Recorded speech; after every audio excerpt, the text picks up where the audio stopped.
बालाघाट जिले में भूमाफियाओं के हौसले एक बार फिर सवालों के घेरे में हैं। ग्राम डोंगरिया में सरकारी जमीन पर अवैध कब्जा कर उत्खनन करने का मामला सामने आया है। इसे लेकर ग्रामीणों में भारी आक्रोश है और बड़ी संख्या में लोग कलेक्ट्रेट पहुंचे।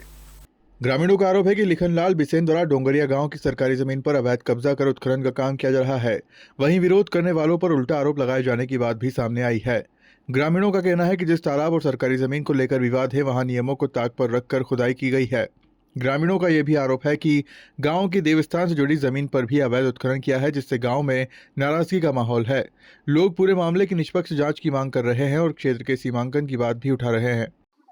ग्राम पंचायत डोंगरिया में जो अवैध उत्खनन है वो अभी वर्तमान में खसरा नंबर 139 से हुआ है।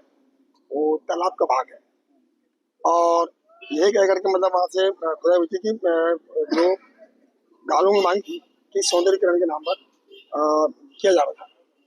और जहाँ जहाँ भी किसानों को मिट्टी लगना है, क्योंकि गारंटी में आजकल रोड और जो पालन है वो उसके अंदर राशि आना बंद हो गए और काम बंद हो चुके हैं। इसीलिए गांव के लोगों ने मांग की है कि कुछ जो भाग है जो मिट्टी का वो कृषक लोगों के लिए कुछ रास्ता के लिए प्रयोजन में काम आ जाए। परंतु यहाँ पे जो लिखन बिसेन के जो लागे हैं बंटी बिसेन, उन्होंने यहाँ पे ग्रीन वैली स्कूल है बाजू में, यहाँ पे उसका उपयोग किया गया जो उत्खनन करके। और जो गाँव वालों ने जो लिख के दी है वो लिख के दी थे सरपंच को, उसमें साइन करवाया गया था। लेकिन पंचायत के द्वारा एक ग्राम सभा की मीटिंग होती है, उसका हम प्रस्ताव पास करते और वो प्रस्ताव माइनिंग अधिकारी को दी जाती और माइनिंग अधिकारी वहाँ से उनको अनुमति देते खनन के लिए। उसके बाद ही मतलब वहाँ की खनन की जाती। परंतु वहाँ पे ऐसा नहीं किया गया, केवल ग्रामीण लोगों के द्वारा एक आवेदन में साइन किया गया और एक लेटर पैड में काम चालू कर दिया गया, जो कि अनुचित है। आपके गांव में अभी तालाब का भी एक मामला सामने आया था जिसमें कहा गया था कि 7 एकड़ का तालाब है। उसका कहना में है कि यहाँ पे जो आरोप जो प्रत्यारोप लगा रहे हैं उस पर यहाँ पे शासकीय जो कर्मचारी जो है अपने पटवारी साहब आरए साहब, उनकी कुछ खामियां हैं। वो इसलिए खामियां है क्योंकि 7 एकड़ के प्लाट में हम लोग उस समय काम कराए थे पंचायत में, उस समय सरपंच थे। और अभी बाबूलाल भगत जी थे, उन्हें भी काम कराए। लिखन बिसेन जी थे, उन्हें भी काम कराए। और हम आरएस जो एजुकेशन विभाग है उन्हें भी काम कराया। क्या हुआ कि बीच में यहाँ पे हाईवे रोड का जो यहाँ पे चालू हुआ बनना, उस समय यहाँ पे 2.5 एकड़ लगभग रोड में फंस चुका है और कुछ भाग तालाब में फंस गया है और 2.5 एकड़ की और 2.5 एकड़ में कुछ तालाब में भाग काटा गया है, जो कि वो एक सिरे से नहीं है तालाब। अगर एक सिरे से अगर वहाँ नक्शा दिखता तो वो चौड़ी जाती उसकी। तो ये जो गलतियां हैं, गलती है या नहीं है, परंतु ये जो निजी भूमि के नाम पर वहाँ दर्ज है। पूर्व में क्या हुआ था, यहाँ आदिवासियों को आवंटित हुआ था जगह, जिसमें बड़े बड़े लोगों ने उसको खरीद लिया और खरीद के मतलब बेच दिया गया। तो अभी जो यहाँ पे लॉ कॉलेज, मेडिकल कॉलेज और सदर पढ़ाई कॉलेज और आरटीओ आने से यहाँ की जो जमीन है वो महंगी हुई है और उस कारण यहाँ पे अफरा तफरी जमीन की मतलब जो यहाँ डोंगरे थे साहब, उनके द्वारा मतलब यहाँ पे जो कार्य मतलब यहाँ थे उस समय सही नाप के नहीं दिए, जिसके कारण बहुत दिक्कत है। पिछले 10 साल से लिखनलाल बिसेन पूर्व सरपंच और उनके बेटे के द्वारा अवैध उत्खनन कराया जा रहा है।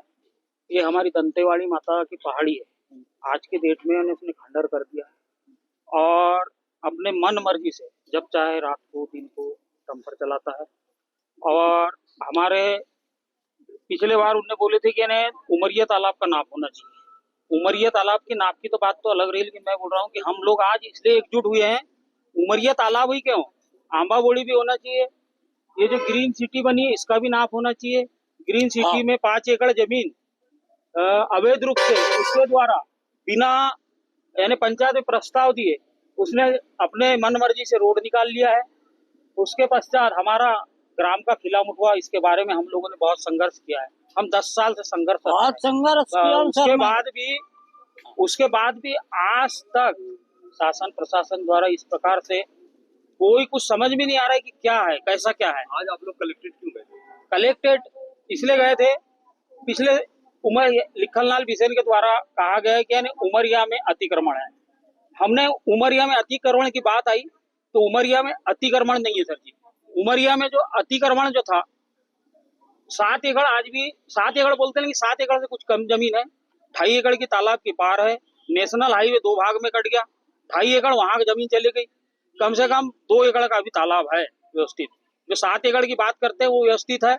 और जो जिस प्रकार से नक्शा खसरा के अनुसार और सभी भूमि स्वामी है यहाँ, ये इस साइड वाला जो पूरा पट्टा है भूमि स्वामी है। और लिखनलाल बिसेन के ही द्वारा हमने जो जमीन लिया, हमारे पास डंपर जैसी भी कुछ नहीं था उस समय, उसने मेरे पास पैसे का भी प्रूफ है उसका। उसी के द्वारा पूरी जमीनों पर मलमा डाला गया है। और मलमा डालने के बाद जब यानी उसको मालूम था कि यह सरकारी जमीन है तो फिर मलमा उसने क्यों डाला?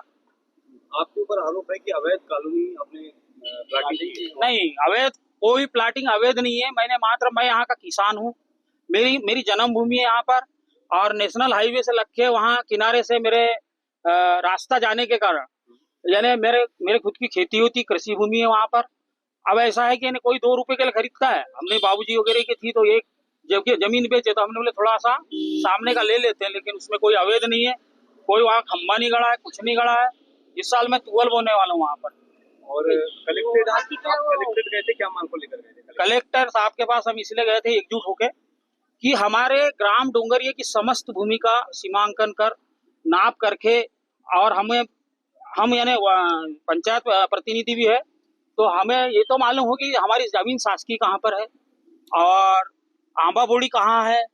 आंबा बोड़ी आज की डेट में यानी 6 एकड़ 84 डिसमिल है। वहाँ सिमट के मात्र 1.5 से 2 एकड़ जमीन रह गई है। कुल मिलाकर आपकी मांग ये है कि और उसकी भी आय की जांच होना चाहिए। 5 साल पहले क्या था वो, जेसीबी, डंपर, पोकलेट। 10 साल पहले साइकिल भी नसीब नहीं थी उस आदमी को। सरपंच बनने के बाद उस आदमी के बाद करोड़ों की प्रॉपर्टी है, अरबों की प्रॉपर्टी है। 15-20 एकड़ व्यवसाय नहीं है। वहीं इस पूरे मामले में दीपचंद टेमरे ने अपने ऊपर लगे आरोपों को नकारते हुए कहा कि पूरे क्षेत्र का सीमांकन होना चाहिए ताकि सरकारी जमीन की स्थिति स्पष्ट हो सके और सच्चाई सामने आ सके। बालाघाट से फिरोज डोंगरे की रिपोर्ट।